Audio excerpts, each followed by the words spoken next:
Assalamualaikum warahmatullahi wabarakatuh. Kembali lagi ketemu dengan Pak Ahmad. Pada kesempatan kali ini kita akan membahas tentang materi besaran. Ya, pada pertemuan sebelumnya kita sudah menyinggung sedikit tentang besaran. Apa sih yang dimaksud dengan besaran? Besaran itu adalah sesuatu yang dapat diukur. Jadi dapat diukur, misalkan ya, ada panjang diukur berapa? 50 cm seperti itu. Nah, besaran itu ada dua jenis. Nah, yang pertama namanya adalah besaran pokok dan yang kedua namanya adalah besaran turunan. Lalu apa sih bedanya antara keduanya? Nah, kita akan bahas lebih lanjut nanti. Nah, kali ini kita akan masuk membahas lebih detail tentang besaran pokok. Untuk yang besaran turunan akan kita bahas lebih detail pada pertemuan selanjutnya. Besaran pokok, apa sih besaran pokok? Nah, besaran pokok itu adalah besaran yang satuannya didefinisikan terlebih dahulu atau ditetapkan terlebih dahulu. Siapa yang menetapkan? Yang menetapkan adalah para ilmuwan. Mereka bersepakat untuk menetapkan satuan-satuan dari besaran pokok. Ada 7 besaran pokok, nanti akan kita pelajari ya. Nah, ada berapa sih besaran pokok? Nah, ini ada 7 ya. Yang pertama yaitu adalah panjang. Nah, panjang satuannya dalam sistem internasional adalah meter. Lambangnya adalah untuk M kecil. Kemudian yang kedua ada massa. Satuannya apa? Kilogram. Kemudian lambangnya kg. Yang ketiga ada yang namanya waktu. Satuannya apa? Satuannya adalah second atau namanya detik. Lambangnya apa? S kecil. Nah, yang keempat ada suhu. Satuannya adalah Kelvin ya, Kelvin, atau mungkin juga yang sering kalian dengar ada yang Celsius. Tapi yang satuan dalam SI atau sistem internasional adalah Kelvin. Lambangnya adalah K kapital atau K besar. Kemudian yang kelima ada kuat arus listrik. Satuannya adalah ampere. Lambangnya adalah A kapital.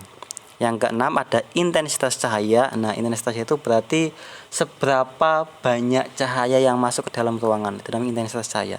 Satuannya adalah kandela, lambangnya adalah C besar dan D kecil. Kemudian yang ketujuh adalah jumlah zat, satuannya adalah mol, lambangnya juga mol. Oke, nah pada kesempatan kali ini kita akan membahas lebih lanjut 3 besaran pokok, yaitu panjang, massa, dan waktu. Yang 4 dan seterusnya akan kita bahas biasanya di kelas 8 atau di kelas selanjutnya. Bahkan nanti di kelas ketika kalian SMA. Oke, kita mulai dari panjang. Nah, panjang itu adalah jarak di antara 2 titik. Misalkan titik rumahmu dengan sekolahan.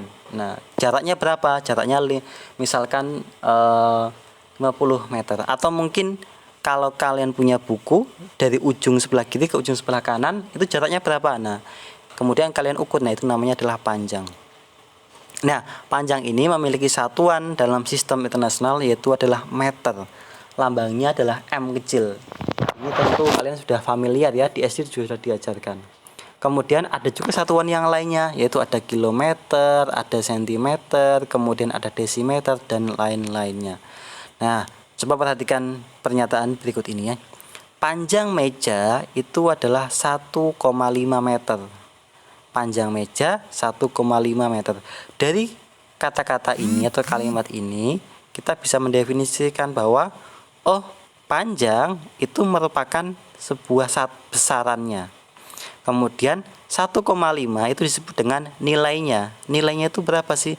Kemudian yang ketiga, M itu adalah satuannya. Jadi panjang meja 1,5 meter itu mengandung besaran, kemudian mengandung nilai dan satuannya. Nah, sekarang kita masuk ke alat ukur panjang. Apa sih yang digunakan untuk mengukur panjang? Ini sudah sering kalian gunakan ya. Yang pertama ada meteran. Ini yang sering kalian gunakan. Kemudian ada juga meteran kelos atau meteran gulung. Itu biasanya digunakan oleh tukang ya. Kemudian yang biasa sering kalian gunakan penggaris. Nah, ini ada 2 yang mungkin kalian baru tahu. Yang pertama ada yang namanya jangka sorong dan yang kedua adalah mikrometer sekrup. Nah, kalau jangka sorong itu biasa digunakan untuk mengukur ketebalan sebuah benda ya. kemudian juga bisa untuk mengukur kedalaman, tapi kedalaman yang kecil ya, tidak bisa kalau mengukur sumur itu nggak bisa, tapi kedalaman yang kecil. Kemudian kalau mikrometer skop itu biasanya mengukur ketebalan pelat, ini lebih kecil lagi. Biasanya plat yang sangat tipis itu bisa diukur dengan mikrometer skop. Oke, kita lanjut selanjutnya yaitu massa. Ya, massa ini adalah apa? Jumlah materi yang terkandung dalam sebuah benda. Nah, ini biasanya satuannya itu adalah kilogram. Nah, ini biasanya agak sedikit rancu dengan dalam kehidupan sehari-hari. Karena kita familiarnya yang satuan kilogram itu adalah berat. Misalkan berat badan saya 50 kg. Nah, padahal dalam sains atau dalam IPA itu kurang tepat. Yang tepat adalah apa? Massa badannya. Massa badan saya adalah 50 kg. Karena dalam sains massa dan berat itu berbeda. Ya. Sehingga kadang-kadang dalam kehidupan sehari-hari kita jadi rancu karena yang sering digunakan adalah berat. Padahal sesungguhnya adalah massa. Nah, kemudian ada satuan baku yang lainnya, ada gram, ada sentigram, ada kuintal, ada ton, dan lain-lain sebagainya. Nah, sekarang kita masuk ke alat ukurnya. Alat ukurnya namanya adalah neraca, tapi jenisnya ada macam-macam ya. Ini ada yang pertama namanya neraca gantung, ini biasanya digantung. Kemudian ada neraca analog, ini biasanya buat nimbang. Ini kalau yang contohnya ada nimbang buat daging atau buah-buahan dan sebagainya. Nah, ini yang sekarang yang sering digunakan oleh pedagang itu neraca digital ya, itu lebih teliti, lebih detail lagi. Kemudian yang ini ada namanya neraca lengan. Nah, kalau neraca lengan ini berarti ada lengannya. Ada yang neraca sama lengan kanan kiri, ada yang neraca 3 lengan atau yang disebut dengan neraca Ohaus. Yang ketiga adalah waktu. Nah, waktu itu adalah selang antara 2 kejadian atau 2 peristiwa. Misalkan ketika kalian berangkat sekolah, keluar dari rumah sampai ke sekolah, nah itu berarti adalah waktunya berapa? Misalkan 30 menit. Berarti itu adalah selang di antara 2 kejadian. Kejadian awalnya itulah ketika kalian berangkat sekolah, kemudian kejadian akhirnya adalah ketika kalian sampai di sekolah. Waktunya berapa? 30 menit. Selang di antara 2 kejadian atau peristiwa. Waktu memiliki satuan yaitu adalah second atau detik. Lambangnya adalah S kecil. Ya. Kemudian satuan yang lainnya apa? Ada menit ya, ada jam, ada hari dan lain sebagainya. Nah, coba perhatikan pernyataan berikut ini.